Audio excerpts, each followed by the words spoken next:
Just in time for Valentine's Day, we're learning more about online dating and what people are looking for in a companion. And researchers at the University of Michigan in Ann Arbor are breaking new ground on our romantic choices.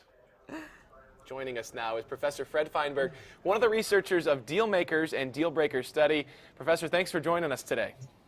Nice to be here. Thank you for having me. So what inspired this study to find out what online dating is all about and what we're looking for in online dating?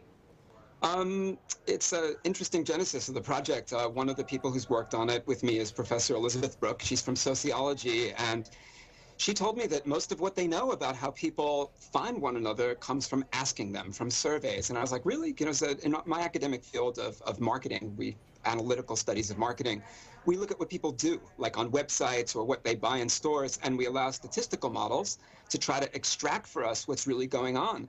So she said, I think we can get a lot of data from dating sites, and maybe we could figure out a really rigorous way to analyze it.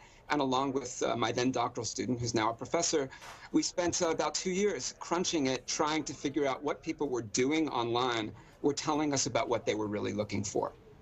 Well, with online being such a faceless medium, are you surprised that it's still the physical attributes, the height, the weight, those things people are looking for?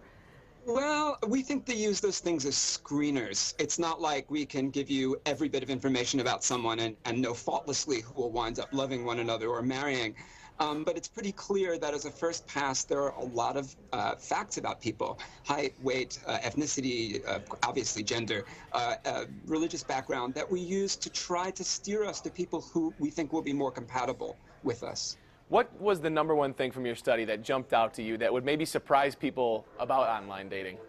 Well, the most powerful negative thing you can do is don't have a picture, and we could actually quantify that. You're 20 times less likely to get any contact whatsoever if you don't put that up there. We found some other things that were, kind of in line with what some people say, weirdly. Men don't find women to be off-puttingly thin until they're extraordinarily close to what we would consider clinically dangerously thin. Men seem to be very interested in women all the way down to fairly young ages. Women want men to be at least 3 or 4 inches taller than them across the board.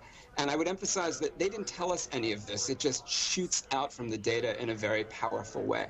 All right, Professor Feinberg, thanks so much. Interesting stuff, and enjoy Valentine's Day on Saturday.